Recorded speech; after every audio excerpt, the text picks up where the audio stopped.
Mike Mignola's involvement in this was massively important because we really wanted to reconnect with the source material in order to relaunch the franchise and create something new and something that hadn't really been represented the same way on screen before. I think the world of Hellboy is really kind of dark and gothic, and we wanted to approach this really leaning on that. The origin story that it tells for Hellboy is baked into the story of The Wild Hunt. It created an opportunity to do a Hellboy movie that was more faithful to what Mike Mignola had created. This one feels very different than the other films. While it's not a direct adaptation of one of my stories, it's taken so many pieces of so many of my stories and fit them together in a way that really works. The answer to every single threat we face can't be extermination. There has to be a world where monsters don't have to hide in the shadows, living in fear. It's a great story because it forces Hellboy to confront his destiny. At the same time, we get to tell his origin in a way that's never been told in any of the earlier movies. No! I don't know what your game is here, but I'm done playing! It's a darker Hellboy. It's a Hellboy with more internal struggle and with more sort of torture. And then it's also a more horror gothic Hellboy than the other ones. There are so many moments that are directly from the comic. There's so much dialogue in the script that is taken directly from the comic. With 25 years of a comic book, you've got so many different stories and so many different characters to pick and choose from.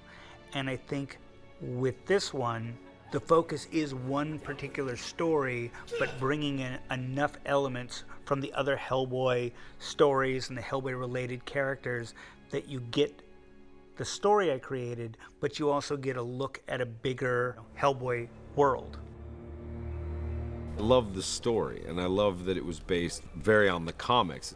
And then, we took some time and we developed the script and we developed the story a little further and sort of carved out what we wanted to say. And, all those guys are very amenable to that process of shaping this thing so that we get a really good movie. For me, it's actually fun to kind of get a second chance to create Hellboy. I did it for the comic, we sort of did it on the other movies, and now it's another chance to say, okay, we're doing in some ways something that's much more close to my material, but we're creating a new variation on the Mignola Hellboy. One of the things that I find really strange about reboots is that people tend to have to gravitate toward one or another. And I know that coming from a theater background, I've seen the play Hamlet 20 times with 20 different actors. And to me, each actor brings out or highlights a different quality in the character. And so this is another color of the rainbow that is Hellboy. And perhaps it's a darker swath or patch of those colors. But I think that both sort of have their place.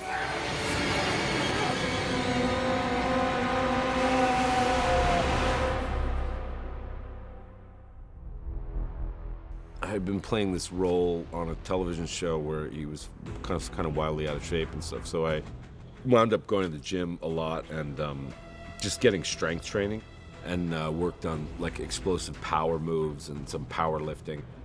And then I got here to Bulgaria, and for a couple weeks before, I did a lot of stunt training with the guys here. And it's been great.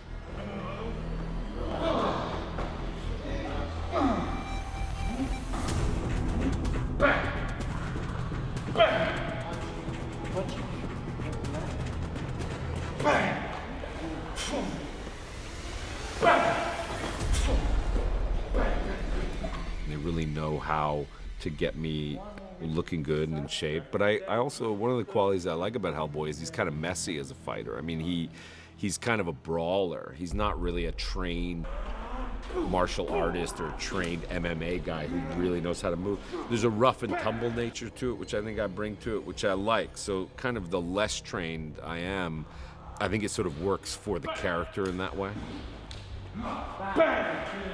Because it is such a different entity, I needed something to rehearse before so that I could understand the dynamics of how it reads, like something as big as this and something as dramatic as this. So I went to a sporting goods store in New York and I got a wetsuit, which I applied like a bunch of weird stuff to, and I got a boxing like sparring gear that I put some stuff and some hair onto, and I got like a big old hockey glove and some shin pads that I sewed together for like the big hand and stuff.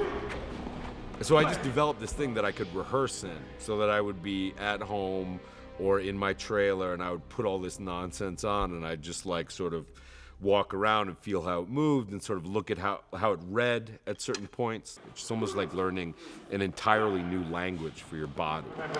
Nice. We did a makeup test in Los Angeles kind of early on. And when I first saw it kind of on the model, I was like scared. I was like, I don't want to have a face where it's not going to be me anymore and you can't see expression, you can't see life and stuff. But then he applied it and we put it on and it actually moves great and there is a lot of expression in it. And it does, take on a life of its own. Hello. What was impressive was how quickly you started to look past the makeup and just accepted that David in the makeup just existed in the world. It just felt so real. You just started accepting it as reality. Yes, it's a comic book character, but we want it to look real, hence the hair, hence the realistic anatomy to the body. And a lot of that is moles and, freckles and what have you, little scars and, the stuff that we all have that we accumulate, just because we're alive. What I really wanted to bring to it was you do have this monster, but instead of playing the monster, you play this beating heart inside of him. What they say about me is true. It's written all over my body, and only now am I coming to accept it. What? My true face. I saw it when I touched the sword. The monster. It's interesting to see emotion with these yellow eyes because you have an initial, kind of scared feeling about these eyes and this whole thing. It's snake-like, it's demonic. Hello, son. Dad. But then when you're able to see true emotion behind it and true thought behind it, it really gives me a really interesting experience. It's like, whoa, it kind of stretches my heart. And that's sort of what I ultimately want in acting in general, is just to feel empathy for all sorts of human beings that are weird, and now all sorts of half demons that are, maybe not in your normal purview. That's one. Okay. I think there's one critical way that this movie reveals Hellboy in a way that's never been done before, and that is largely due to David Harbour's performance.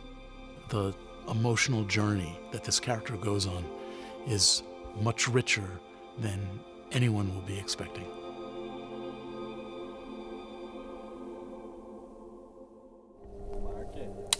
Action!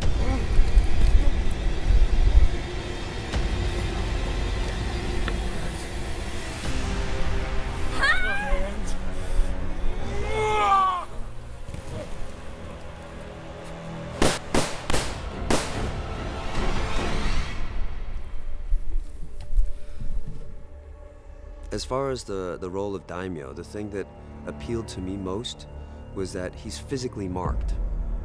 His whole life is affected by his appearance. And, being a minority in America, I can relate to that. There's nothing that I can escape by the way I look. And so my interactions with other people, my day-to-day existence is shaped by this.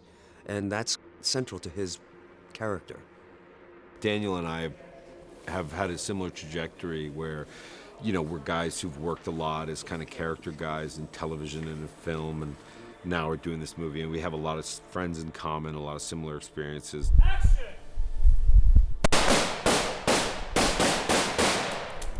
Hold on!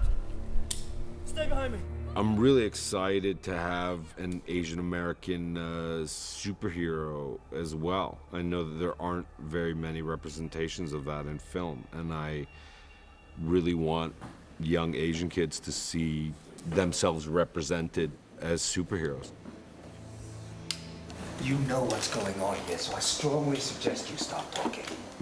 Daimyo's relationship to Hellboy and Alice is adversarial at the beginning of the movie. He is suspicious of Hellboy, and because of the demon inside of himself, he doesn't trust anyone else who has any kind of a mixed background like Hellboy. So that's what this is about. Some fairy tale wanker that you pissed off who's now looking for revenge. He's suspicious of Alice. He's also very skeptical about the supernatural, despite what happened to him. And so he's very suspicious of both of them. But by the end of the movie, they form a very strong alliance, and I think their future looks very good together. Daniel has so much conviction in what he does. So he's very believable being who Daimyo wants to be himself. Yet he does kind of always leave a little bit of the door open for, well, there's something about him we don't quite know. And Daniel, as an actor, was able to really play with that kind of nuance throughout his performance. Do you really think that you're the only one who's ever been judged by how they look? The only one living with fear, struggling for control? He, again, is like very skilled, and he's very focused, and he's got a very centered quality to him that reads terrific. He's a very strong presence on film. I had martial arts training when I was younger. I was very physical as a kid. My background is Korean, and so I studied the Korean martial art Taekwondo, and I still stay very active. It's part of my lifestyle. So I love it when the characters I get to play are physical. It really helps me embody the character, and I get a sense of freedom when I can work my entire body and just not this. There are 3 fights that my character has, and I think of them like choreography, and I think of them like dance. And it was really fun to work with all the stunt guys who are really exceptionally well trained, and I really had a lot of fun on those days. Mark? Okay, stand by. Set. What attracts me to Alice is she's not like a damsel in distress type of girl, you know? She's very much her own person. She's very strong, and she just has like this cool vibe to her, and she's been through a lot. Are you okay? Alice has this history, and she has to play vulnerable because of that history, but also play tough enough to cover up this vulnerability, this sort of abandonment thing that she has going.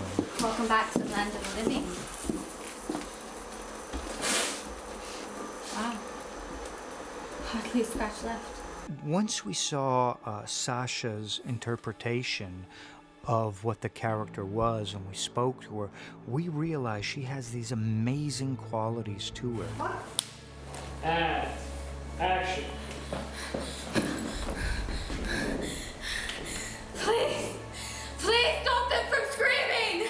She has a lot of attitude and individuality, and she's a very, very, strong personality. And we wanted her to be more of her own character and to be strong in her own right and to have a stronger voice. And Sasha, as an actress, really elevated the character for us. On camera, she just is luminous. She has these big eyes, and she's just very beautiful. But I don't mean that just physically. Like, she just has this inner sort of luminous quality to her that's very special. Working with David Harbour is so fun. He's such a character, and he plays Hellboy so well. Like, he has his whole little grunts that he does, and it's actually more normal to see him in the costume than it is to see him in person, which is really funny. I've gotten more accustomed to him as Hellboy, and he just helps me a lot. Like, this is my first time doing such a big production and doing something so technical, and he's just very supportive. Action!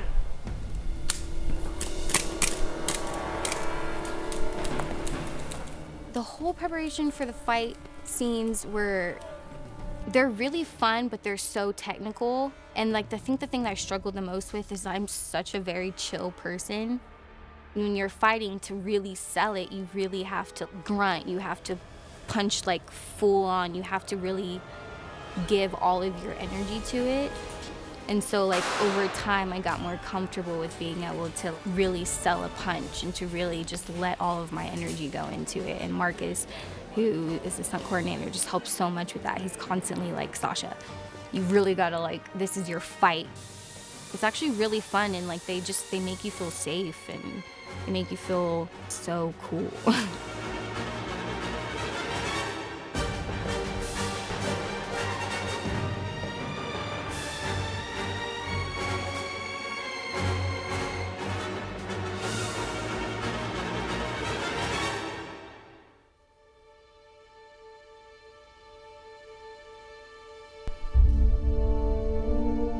Casting Ian and playing Professor Broom allowed us to redefine the character a little bit. Hold it! And it led to a lot of discoveries about the story and presented a number of opportunities. I'll take it from here. They've made this character more like the original sort of Indiana Jonesy kind of character that he was when he found Hellboy.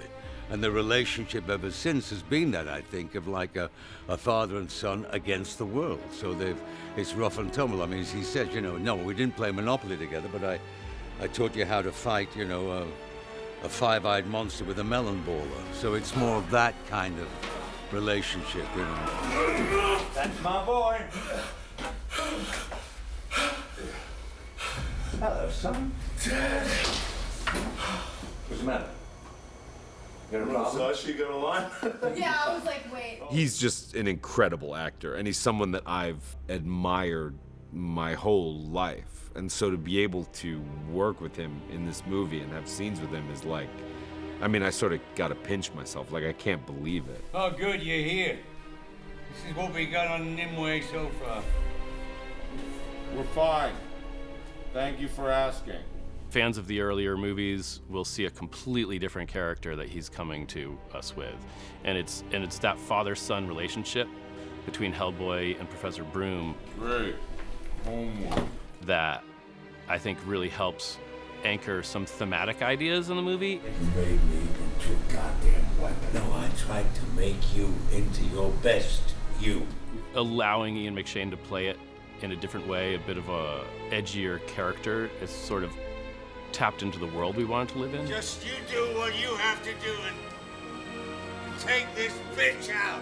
Dear John Hurt, who I'm reprising the role in a sense, I'm quite honored because John played it before and he's my oldest friend in the business. We were at drama school together, so it's a kind of a sweet memory to be playing it after his sad passing earlier this year. What he brings to the role is he has this intensity to him, which is like this harshness and this very kind of hard father, tough love thing. But underneath it, he's got such, I don't know, there's just such beauty. There's certain takes where I'll watch him say certain things in a roundabout way about how he loves Hellboy. And it just takes my breath away. You were sent to kill me. What changed your mind? You did. I think we've developed a really good relationship as the film's gone on. And that father-son thing, which is important to the plot because it's a human story after all. Broom's known Hellboy since he was a baby, when he found him when he was a baby. And instead of killing him, he let him live and brought him up as his son. And they've developed this huge relationship. And the film is about the torment in Hellboy of his perceived prophecy that he should be what he is, which is the spawn of the devil, which he isn't. He's become, if you like, the savior of mankind from all these beasts. You gave me a gun on my 10th birthday, and you sent me off into the Wildeman forest to hunt a wild pack of hill trolls. For people who love the comic books and love the character, I think they'll find this as a very faithful adaptation of his comic books. Then with a righteous fury and a mighty fist, he shall smite her down. Now, come on, Elbow, take your feet off Churchill's desk, eh?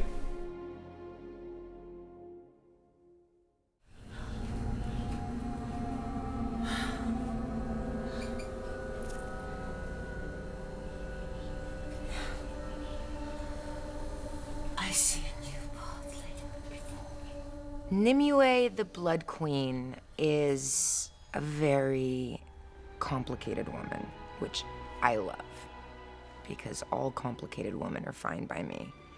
And, she's a woman who's trying to bring two worlds together, the creatures of darkness and the world of man, and really feeling like they could live in peace and trying to make that happen. And of course, King Arthur and Merlin the magician, they just don't buy it, they don't believe it, and so they kill her, or they try to kill her, but they can't, of course. Hell may hath no fury like a woman scorned, but then again, you never fought my boy.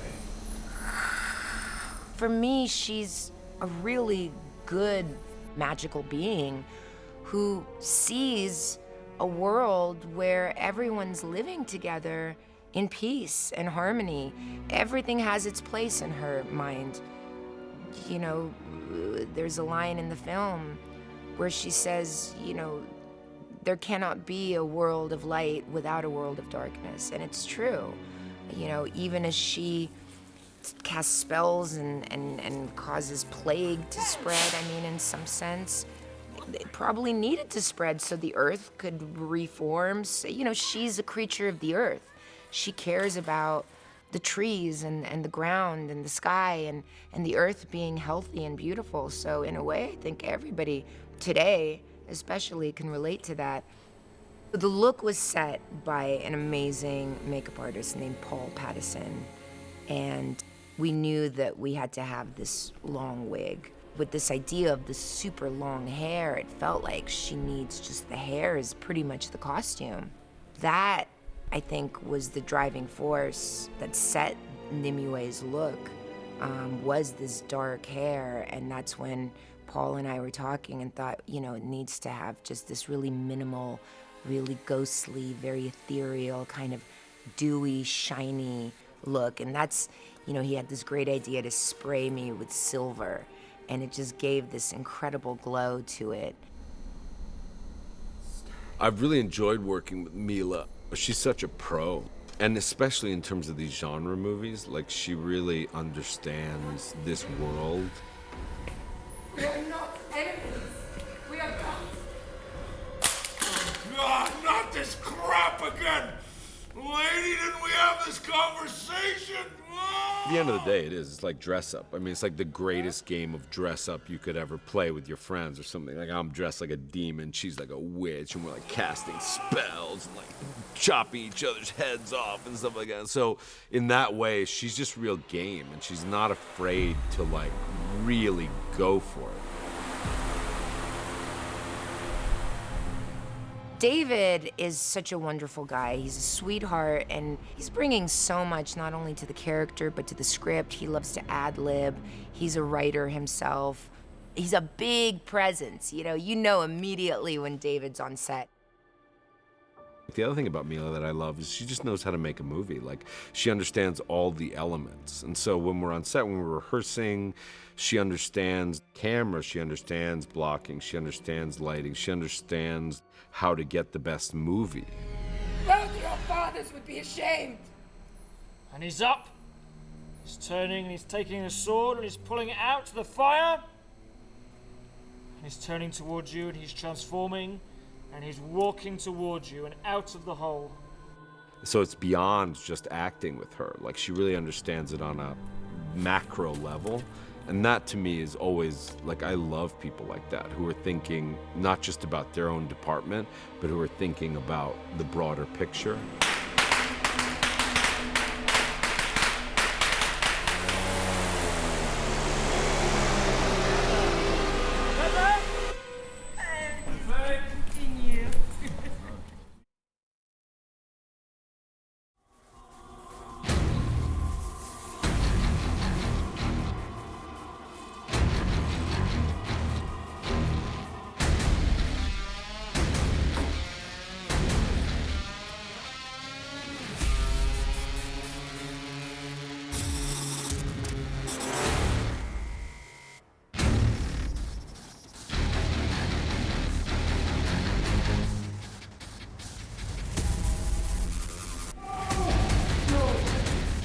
Joel Harlow is a magician, and what he brought to the table here was the fundamental magic of the movie, and that is to make these creatures and characters real.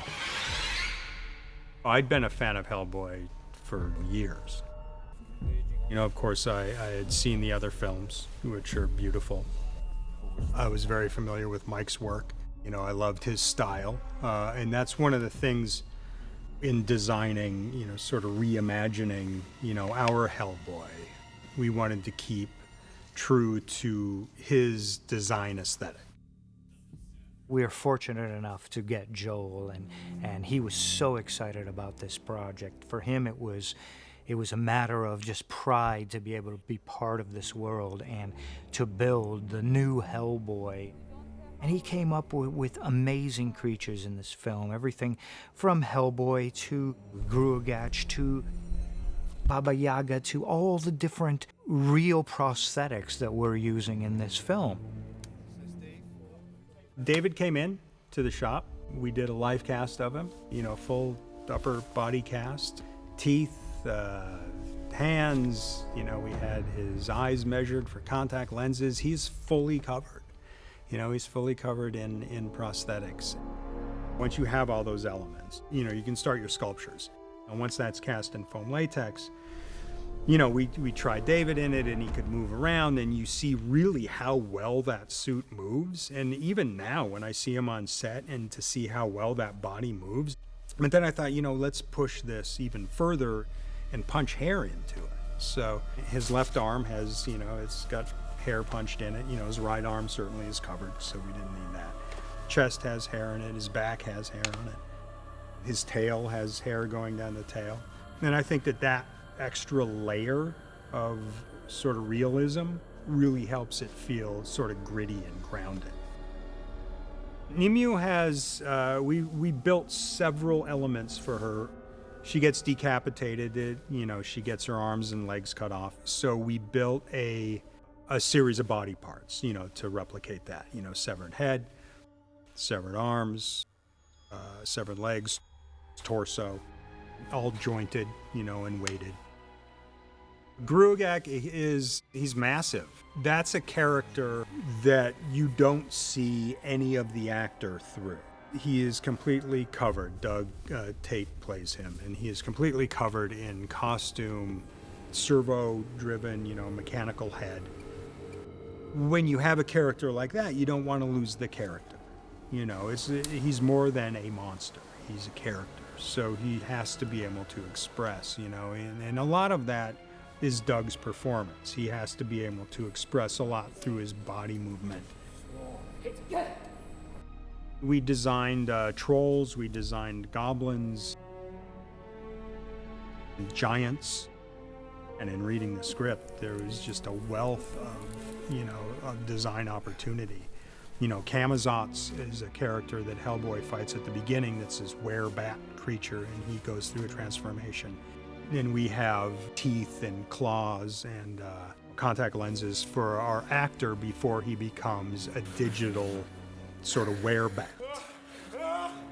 There's a scene with Hellboy and Baba Yaga in the movie which is very unique to this kind of movie, where you have two characters in full makeup and no other characters involved. And I don't think that exists in many other movies, and it's one of the strongest scenes in the movie. You were trying to resurrect Stalin's ghost. And it starts with Joel. The makeup is so creative, yet so believable, even though they're fantasy characters. Her blade looks just the flesh and bodies.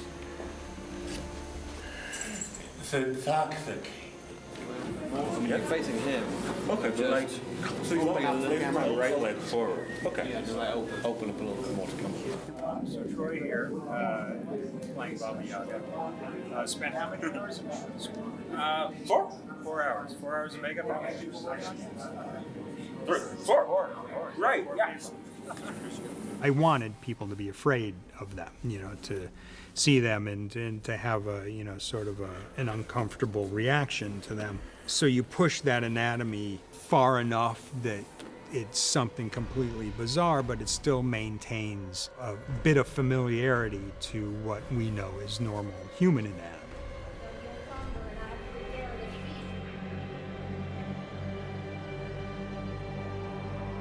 Everybody that I called to come work on this did it because it was Hellboy. Knew that it was going to be, all-nighters and, working through weekends and all that, and they did it because of the character.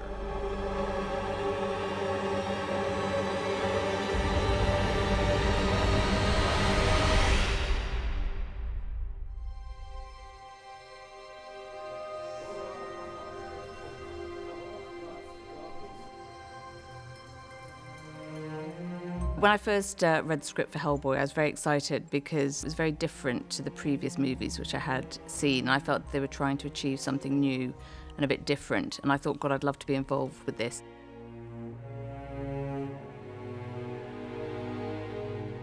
I think that my first thoughts were it'd be great to sort of redesign everything. I think that was the challenge as a designer, to be able to do that and suggest to them that that's the way we should go, and that, do Hellboy different to he'd previously been seen, and the other characters as well, and sort of develop them and make them more modern maybe in a way, and sort of more of now.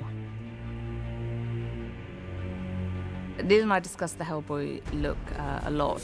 No, this way. Yeah. It's a bit confusing, but it's because we were over there on the master before. Things we really liked, that Neil had really liked from my reference, was this idea that it was much more quite Western in a way with his coat, and I liked the feel of all those old Hollywood movies like Once Upon a Time in the West and things like that, and those gunslingers with their big duster coats and the flow that they had when the wind caught them, and I just imagined Hellboy sort of whipping around and the coat sort of flowing with him, which I thought would be really exciting. Stephanie has had such a challenge in terms of range of characters to present, range of worlds, range of periods, and trying to approach this kind of comic book space and give it a level of realism. Action! Her Blood Queen costume came out of a concept art that was more about something else, but it all kind of came together, and she brought it to life in this way it's almost like she made a costume that's not there, which I think is a strange act for a costume designer to do, but it was exactly what we needed.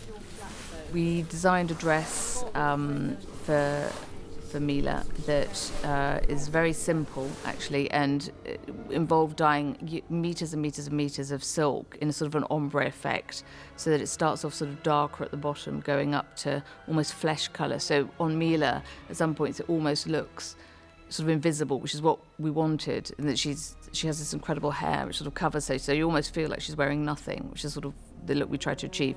And at one point I was watching her on set and the wind was blowing, and we gave her these, because obviously every actress, it's great to be in heels because you move better, you feel sexier, more comfortable, and she was in these sort of perspex shoes that you can't really see, and she was up on these steps, and honestly it was almost as if she was elevating because you really couldn't see them in the shot. It was great, it was very exciting actually.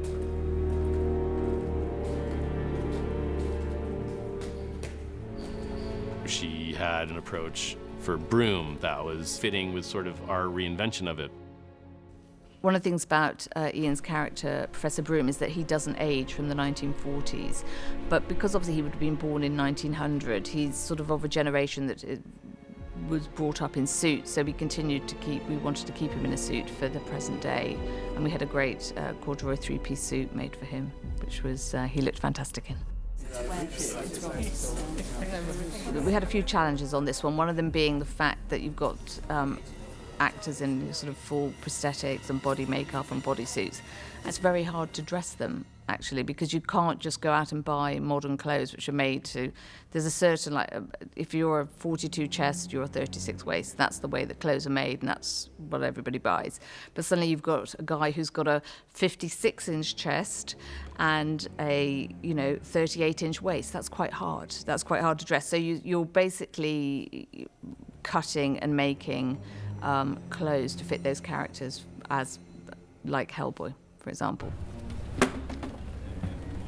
I'm hoping that the real fans of Hellboy will feel that we've done the comics justice. I feel like we've kind of stuck quite closely to what is in the comics, and that to me was the most interesting thing. I mean, it's much easier to go off and do something completely different and new, but I think it's the fact that we stuck to the comic as our sort of our Bible and our inspiration, I think has made this very real, I think, and hopefully the fans will really, really like that and enjoy maybe dressing up in the same costumes themselves.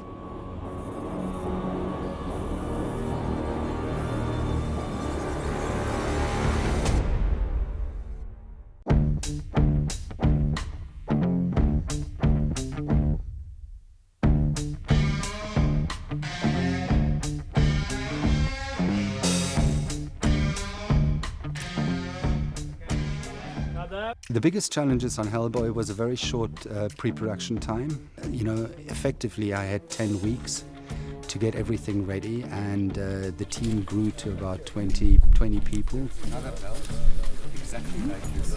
Ask Maggie for the other belt. Hellboy's belt was very much the same process that we had for all the other props. We sat down with the concept guys and worked through designing a belt that kind of harks back to the comic books but is something different. And it's got a lot of pockets. Like in the first two films we added a rosary to it, which is a nod to the first two movies. Our rosary is a little smaller, not as big as the first two films, and that's it. Now here we go, it's rehearsal. Now we're ready to wobble. And action. The BPRD vehicle is a 6-wheel drive Land Rover that we've had on the lot. Lightning and left. I did a concept design of the vehicle to suit the BPRD role in the film, and we basically built the whole body from the wheels up out of steel, and it has a full interior.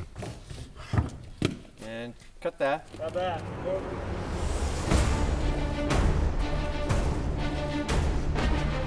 The huntsmen in the script, when they go and hunt giants, they have these backpacks that generate huge electronic voltage that are able to kill the giants with lances.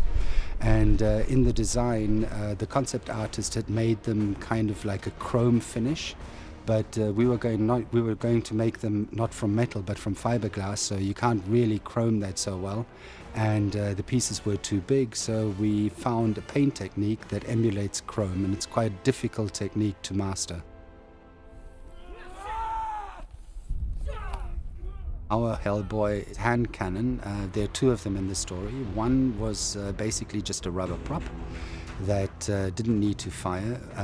Our Hellboy, I think, is the first one that has an actual functioning hand cannon, so our gun fires blanks.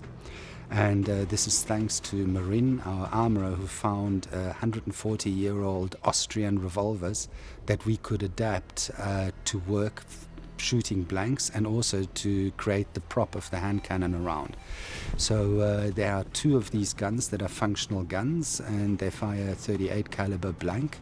And it was a lot of work on Marin's part to make all the mechanics work with the oversized cartridge cylinders and barrels and things like that. The first Hellboy gun that he doesn't use is actually a crazy thing. It could never work as a real gun. It just looks cool, and it looks a little bit like the gun that Mike Mignola drew in the comics. It's kind of a take on that.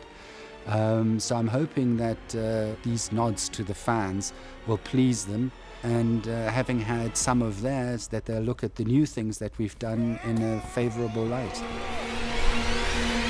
Won't anything in this country stay buried?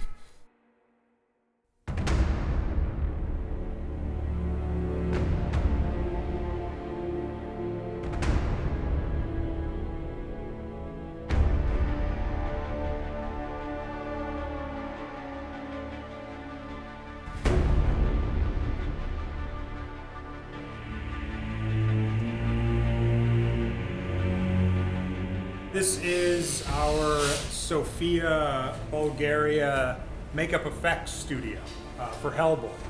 I'm gonna give you a quick tour, so come with me.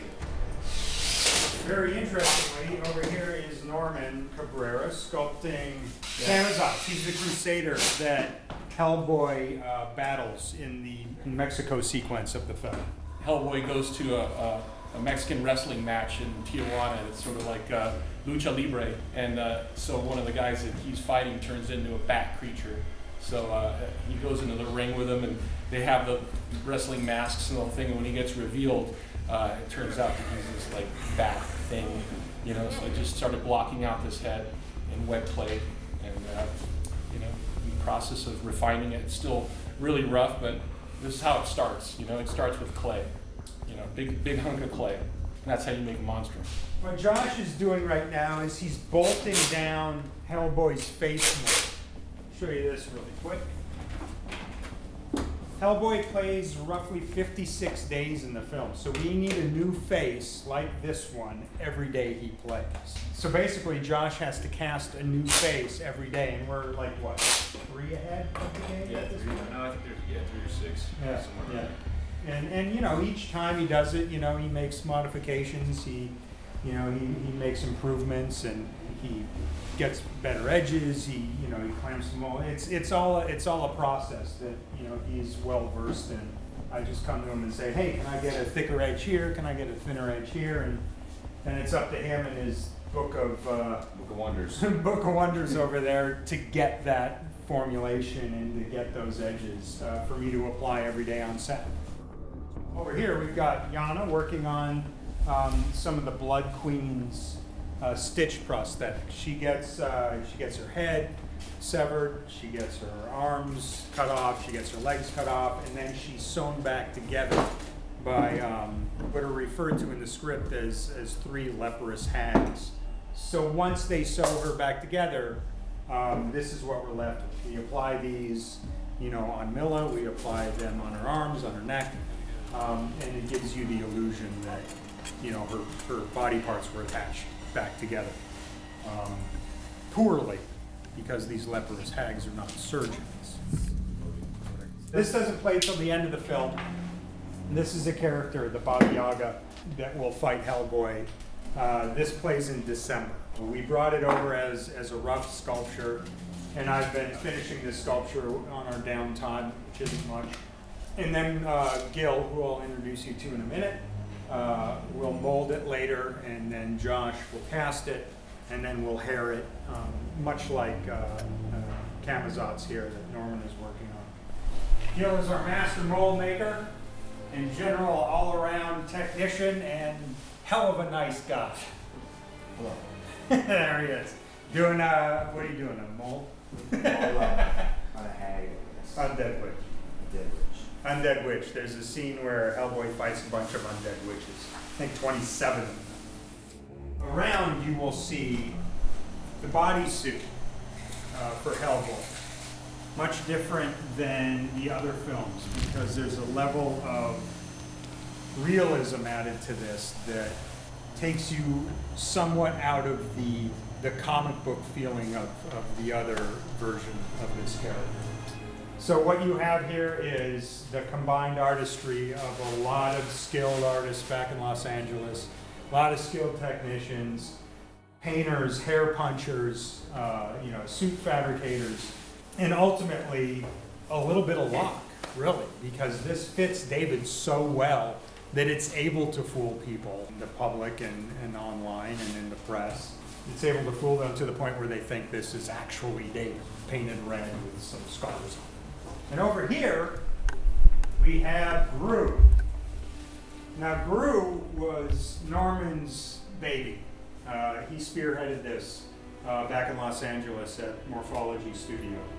Gru is like he's sort of like the servant of the Blood Queen, and he's this big pig guy. He looks big and scary, but he also has to be a little bit sympathetic. So, and he's afraid of the Blood Queen, and he's like will do anything for her and stuff like that. So, but he's this big lumbering guy, and these are basically what you're looking at here are the pieces that put Gru together. It's played by an actor named Doug Tate. Big guy, it's physical, it's a very physical and demanding performance. The head, weighs probably about 15 to 20 pounds. We have like 2 heads. We have like the mechanical head, which is servo controlled, which has eye movements and mouth opens and stuff. The nose twitches, the brows move and all that kind of stuff. The ears move back and forth. And then we have the stunt head, which is like a lighter weight, head that, as you can see, is just hollow. But then like this one, if he gets into a fight and gets punched or whatever, it has rubber teeth, so it's a little more durable, And then this one is the hero mechanical head that, he wears on his thing, which he has to put on like this harness underneath the suit, and then the head gets clipped onto the body, and these things are like these tension rods that sort of like hold up the head, which is a nifty little thing there. This is the full bodysuit for Gru. So once all this under padding and all this stuff, this engineering that's underneath, then there's like this whole other suit that goes on top of it. So it's almost like a monster inside a monster. The skin goes on top, the head goes on, and then the third stage is all the costuming and stuff. As you can see, we got the hands. We have like his nifty little codpiece thing here, He has, these are his feet. He has these really cool gauntlets that, that he can fight with and stuff. He has these like kind of brass knuckle duster things, And then these are his hands. He's got a cool little tail. And then we have extra parts for Gru, but as you can see, it's like a lot of steps. Like you have to get him suited up, you have to work undersuit, and then put on the skin, the head, and then fire up all the radios and stuff, and that's what brings him to life.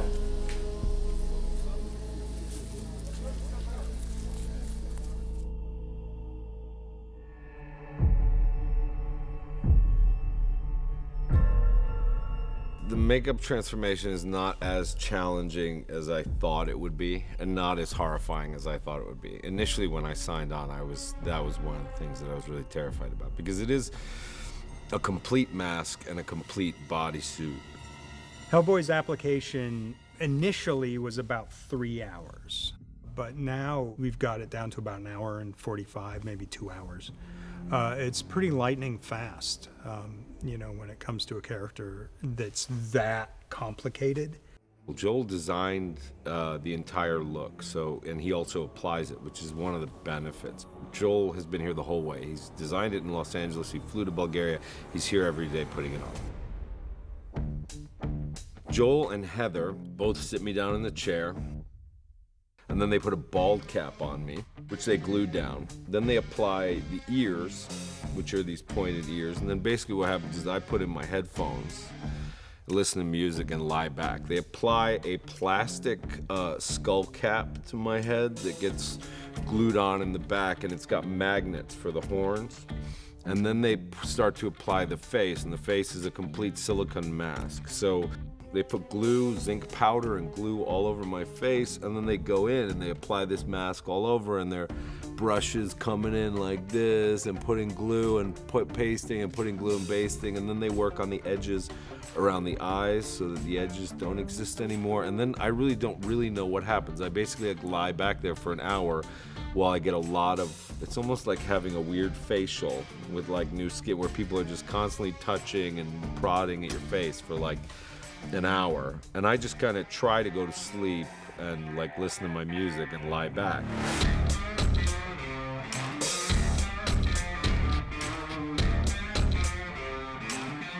They also paint it, they spray paint it, they paint little scars and things like that.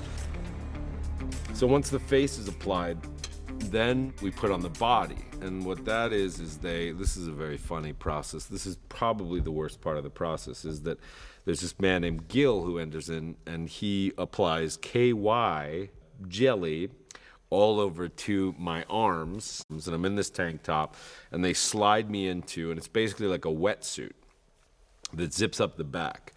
And it's a complete suit with neck and everything, and it zips up the back, and it fits my body perfectly like a glove. And then what they do is they glue the silicone from the mask onto the neck, and they make sure the edge doesn't show there. So then we have the body and the face. And then they apply the hair, and that's some mutton chops, the little soul patch, and then the wig, and the horns go on. They glue the horns, some blood around the horns, and the last thing to go in are these yellow contacts, these lenses, which are kind of difficult to wear. They're somewhat painful and difficult to see out of. There's a special lens tech who comes in and she applies them, puts eye drops in every 20 minutes or so, and we make sure to have them in only for about 4 hours at a time so that my eyes don't get scratched. There's also a tail that goes on. They strap a tail on me, and then I also do put on this big right hand of doom, which I can manipulate somewhat with my hands. I must say that Joel Harlow, who designed the makeup, and his team, Chris, Gil, Heather, all these guys are just terrific. And I think that if it weren't him doing it, and if it wasn't for his team, I would be miserable. The makeup is extraordinary, and the way they apply it is very sophisticated, and they're really good at what they do, and so I'm very happy to work with them.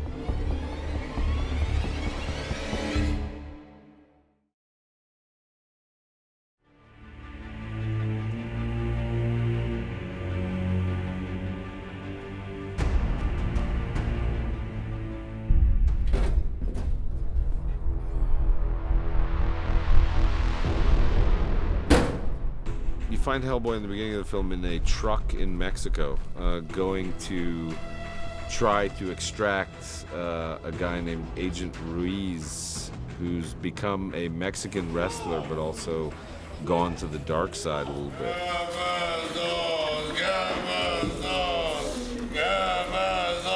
Hey, buddy, what's up with the cameras on crowd, huh? It's almost like a soldier who's gone AWOL, and Hellboy's there to bring him back. I came back here to bring you in, all right? Let's go. Come on. So come then, bring me in. The scene between Hellboy and Camazotz is one of the most important scenes. It establishes our world. It's going to be super violent. It's going to be a lot of character. It's our first monster that we're presenting to the audience. So it's super critical to me in terms of what it does to set up our movie.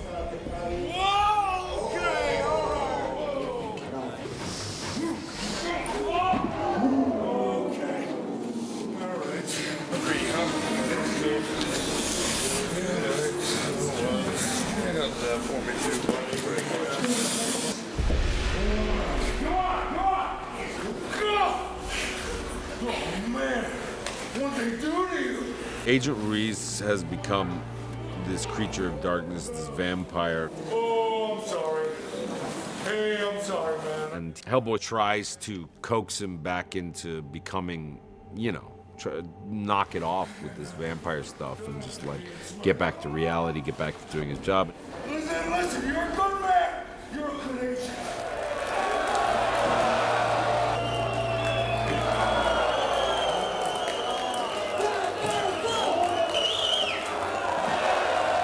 And it goes horribly wrong. I don't want to hurt you, partner.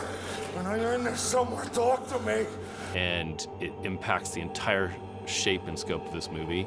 So I'm really wanting to make sure we just crush it.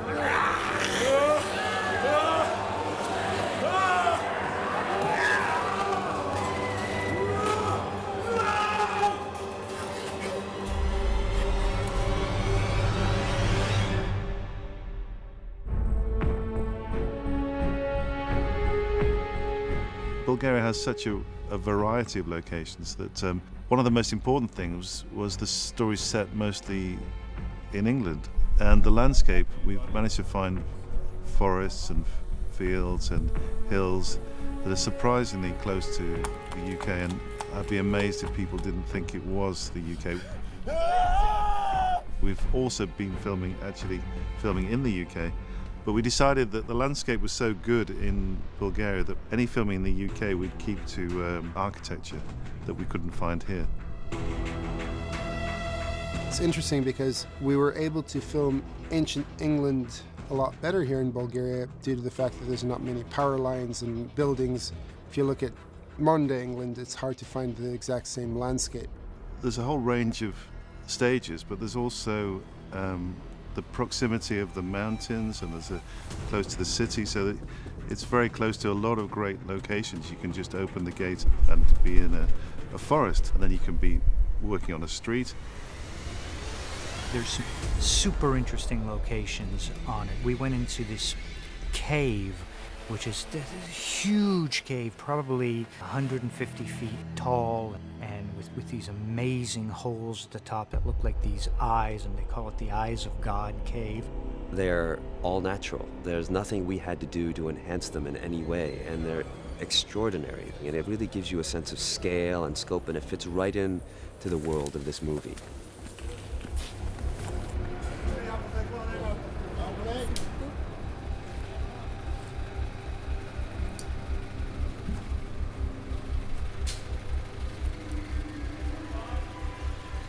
But then there's also the backlot. It's a London street and an American street, and they're all very good quality, and Roman sets. So there's a whole range of things that people can use, and we've been utilizing some of those spaces to good effect. You just have to make alterations to them, and they're good to go. So with all that packaged together, Boyana Studios is, that's why it's got such a great reputation. Okay, let's stand by to rehearse, please. Nice and quiet. The resources here just seemed like they fit the bill on a creative level. You know, there's a relatively low cost of entry into this space, and there's tons of available crew and lots of people to help get the job done locally. Working in Bulgaria, I particularly notice the level of craft, the skills. Their instinct is you want an elaborate table, like we'll make it. It's the plaster department, the sculptors, the painters, the carpenters, all very highly skilled, and I think that's one of the reasons why I'd always return, because it's particularly the skill level is very good.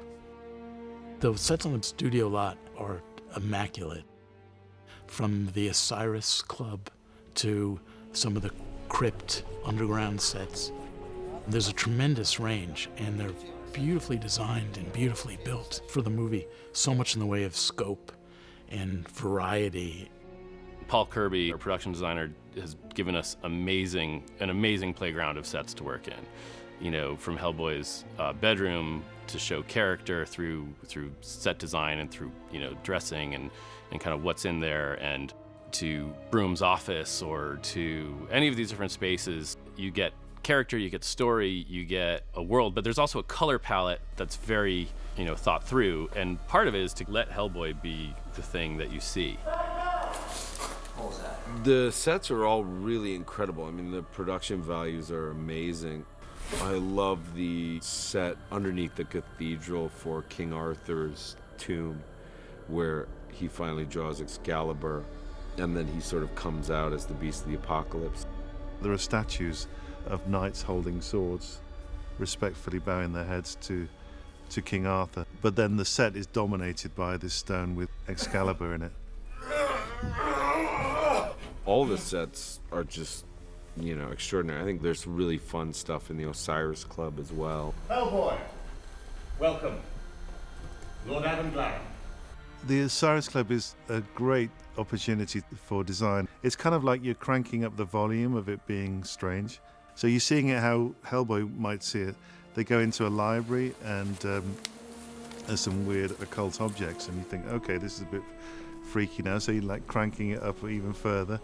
Then you go through a secret door and down into the basement, and then you're really cranking it up to 10. Then this is very strange. So you've got giants' heads and strange creatures, and Hellboy feels like though this is a really odd place.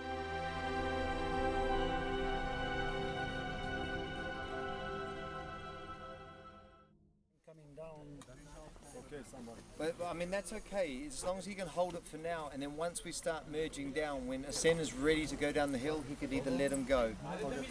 All right, hopefully he'll go off that way. No.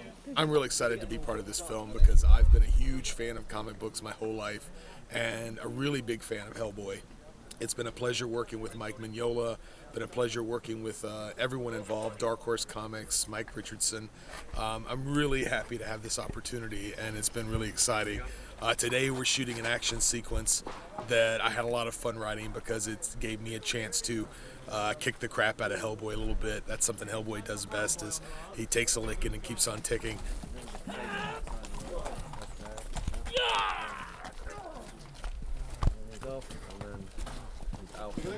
Real Hellboy's here. We've been watching stunts all morning with a stunt version of Hellboy, but now David's shown up, and we've got the 100% real deal back there, talking to our huntsman, our Lord Glaren, wearing the crazy elk stag headdress.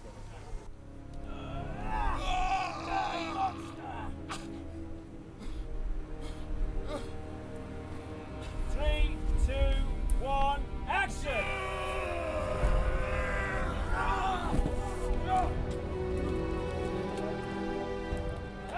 He's a really good Hellboy. He's really into the character. He's really into the role. He talks the talk, he walks the walk. Not only have I always been a big fan of Hellboy, but ironically, the first TV series I ever sold was because I went to San Diego Comic-Con, and my managers had said, you know, go down there, find some inspiration. And while I was at San Diego Comic-Con, I discovered Hellboy for the first time. This was years and years and years ago. And not only did I fall in love with the character and the comics, but I was jealous. I wanted to do my own supernatural detective. I thought it was a really cool idea, and that's actually was the inspiration for my first TV series, which was ultimately about a completely different type of supernatural detective. But the true inspiration, not many people know that, the true inspiration for that character was Hellboy.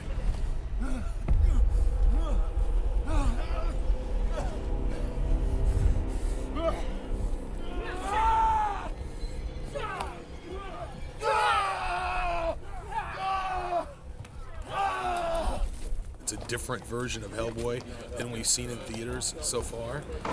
This one's a lot darker. I think it's closer to the comic books. I think we really wanted to, you know, something Mike does really well in the comics is blend this kind of sort of oddball sense of humor with a sense of horror. And that's something we're really trying to bring to this particular version of the Hellboy movie experience, is to make it scary. And when it's scary, and when it's fun, and it's going to be filled with action. And I think just a different Hellboy than we've seen so far.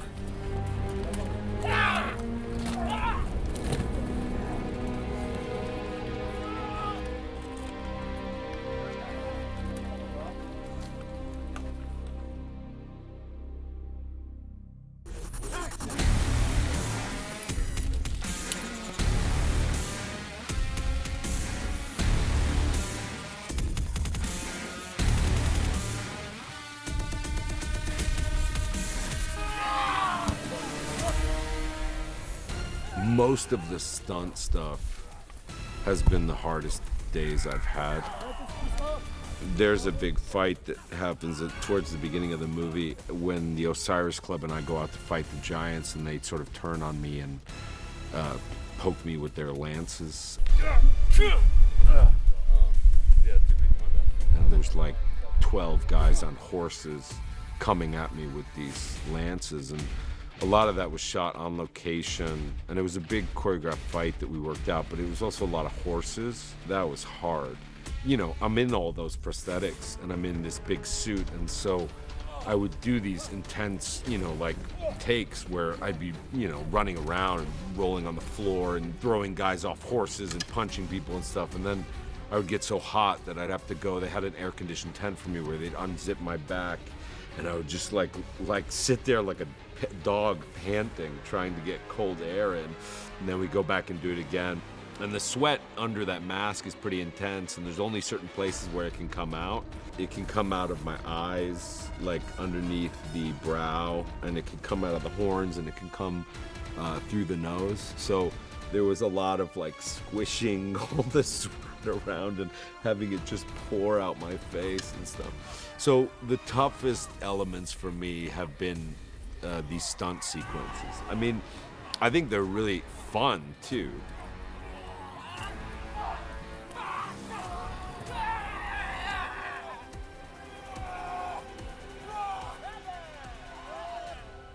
If it's any consolation, your head will make a wonderful addition to our gallery.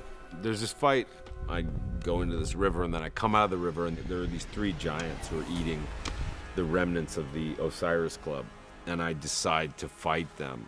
And one kind of sneaks up behind me, and the way we shot it, the way it'll be put together in post, is that it's all one shot. And so we did a lot of practical stuff And then we did some stuff work out in the fields with these big swords. Just to get the maneuverability of the sword motion. Yeah, we have this guy today. Yeah, which I love. So we'll get you working with Steve once we've done this piece. So we've got the big 3-meter sword, which is about 6 kilos. It's awkward, but we've also just got the hilt of that, which is about yay long.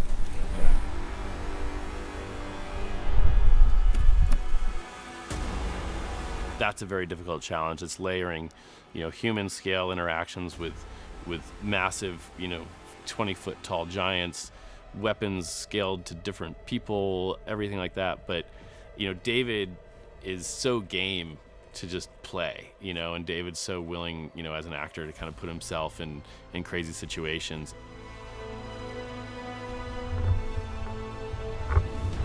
The fight itself takes on a trajectory where, like, at the beginning it's kind of silly, it goes through some very dramatic stages that are scary. It sort of gets, silly again too, because he's running like a crazy person from these big giants. And then at the end, I think it has a real kind of pathos to it, where he's like murdered these 3 huge beings, and he's so exhausted and messed up by what's just happened to him.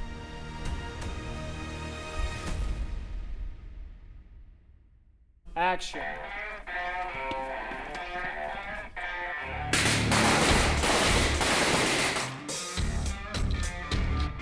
The size and the scope of the movie is enormous, and it's one of the great things about being able to do it in Bulgaria at New Bojana, because I'm not quite sure we would have been able to pull this together somewhere else. When we get through with post, there'll be over 1,000 or 1,200 people who have worked on the movie. So now I'm like, which way is left? Doing this kind of world-building exercise, you need a really strong team of people that can give you that world. And so between Paul Kirby in terms of the set design and Joel Harlow in terms of special characters and makeup, they've given us just such a rich world to live in. Logistically, it's a very, very complicated movie because we're doing a tremendous amount practically. There's a lot on set, there's a lot on location, there's a lot of action, there's some very complex visual effects, and it seems that all our scenes have all those things all at the same time. Set and action. What I enjoyed about Neil's vision for this piece is that he spoke a lot about trying to do things as practically as possible, trying to create sets, build sets, trying to use makeup and costumes instead of CG. Of course, any movie of this kind is going to have some CG involved, but he wanted to keep it to a minimum, and that impressed me. Because as an actor, it always helps to be able to work with something real, tangible, instead of a head on a stick in front of a green screen. I also like that he wanted to take the colors of the original Hellboy and push them to more extreme places. Come on. Wow! Neil is wonderful because he really likes to go into these different worlds, and he has this grand vision of what he wants in the movie, and he really brings that every day that he comes to set. He has a reason for every bit of direction that he gives, and he's got this really quiet nature, but when he does speak, you want to listen to him. You want to make sure that his vision gets told or shown. Will we stop and just take it in? No, you stop, take it in, and then what you're seeing is all the witches emerging over the top, and then you go up to meet them. He's a very nice presence to be around, Neil, because he's very calm, and he knows what he's doing, dealing with special effects, visual effects, and all the other stuff that makes up modern cinema. All right, okay. All right, look. Time to finish this. I can't wait to see the final product because the few pieces of sets that I've seen are amazing, and to think of what's going to be added once everything is done, once his vision is complete, is just so exciting.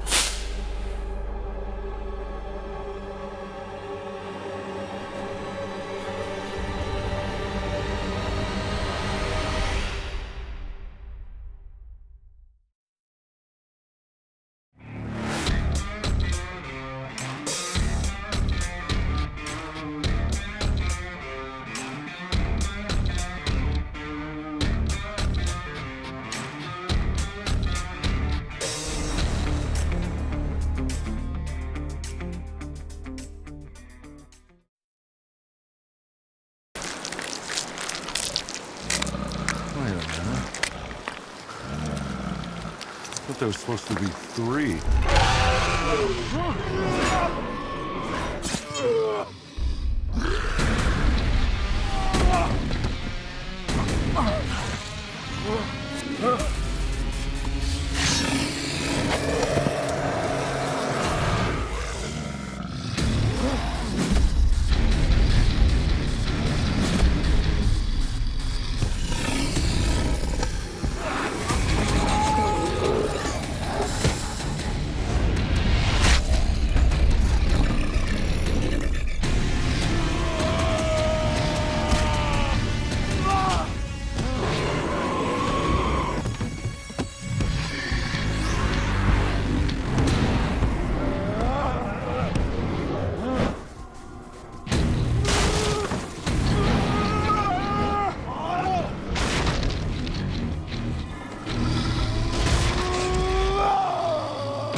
great King Arthur comes to Pendle Hill under a banner of truce. And Merlin, traitor to your own kind. I've chosen my world, Nimue. There the difference lies. My world chose me. Indeed, I feel their eyes upon us. Yet they keep to the shadows.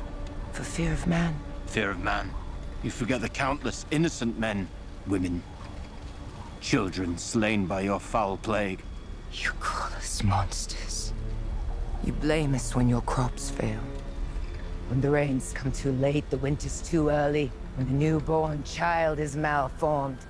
You fear us. What man fears, he destroys. If we cannot find a way to coexist, both sides will be trapped in this forever war. It's time this ends. Arthur, I give you my crown as a symbol of my commitment to an enduring peace. And to you, Nimue, Queen of Shadows, I offer this.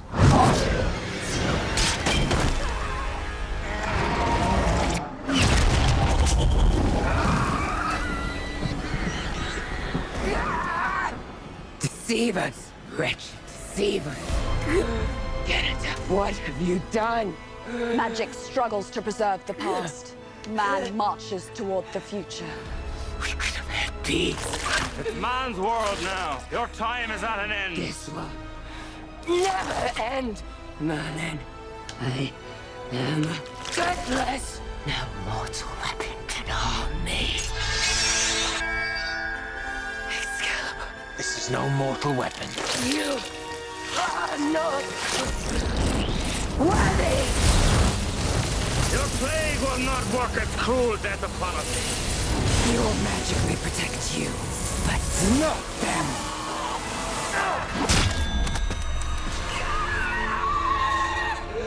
You are nothing without that sword. And one day, another shall rise to claim it from you. Let them come, and I shall deal with them as I have dealt with you.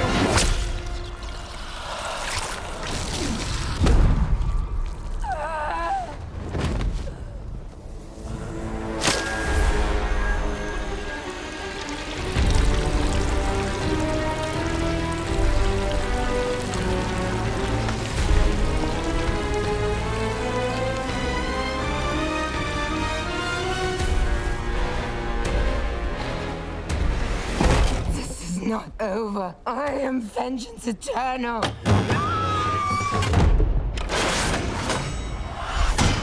Oh, Heavenly Father, Deus, defend that. Only the words from a man of God may break this holy seal. Go. Bury her wretched remains in the far reaches of the land, where the devil himself may never find her.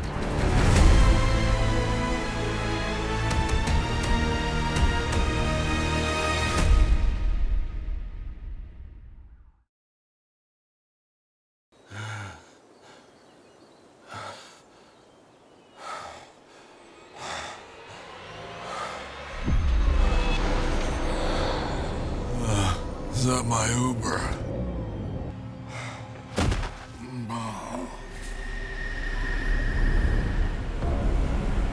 There he is.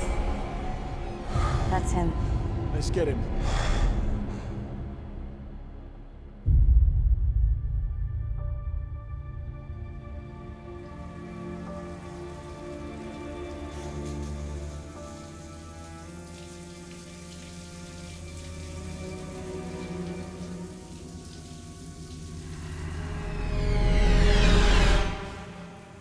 Anung Anurama.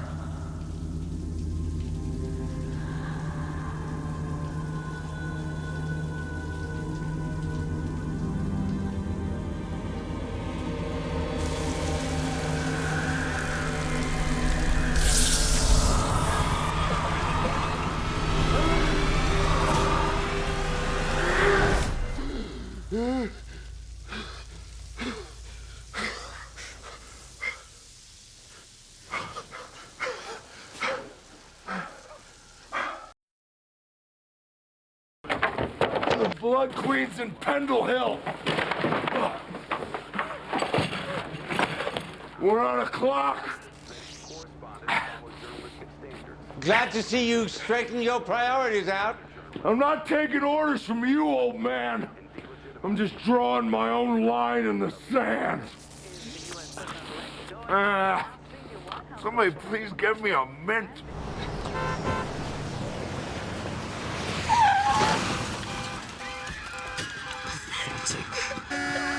Listen to them, Grugach. How they squeal like frightened children. We're not in changes, you know, they're just lambs. You're the wolf. This used to be a vast field. Look how they defile it with their vile potion. That's just gum. What purpose does it serve? Nothing. They just chew it. Cannot decompose. It is an affront to nature. Fucking hell. This is an affront to nature. I'll put some modesty on the side. Looks like we got ourselves a right pair of plonkers. Well then, what's all this? A bit early for tricking and treating. Nice suit. I see you wear a badge of honor. Are you what qualifies as a knight? Yeah. Yeah, suppose I am. Insignificant vermin. The last of your kind who dare challenge me had his windpipe mauled. You chewing gum? Yeah. And what of it? Come here, you pig! Fucking talk to her like that!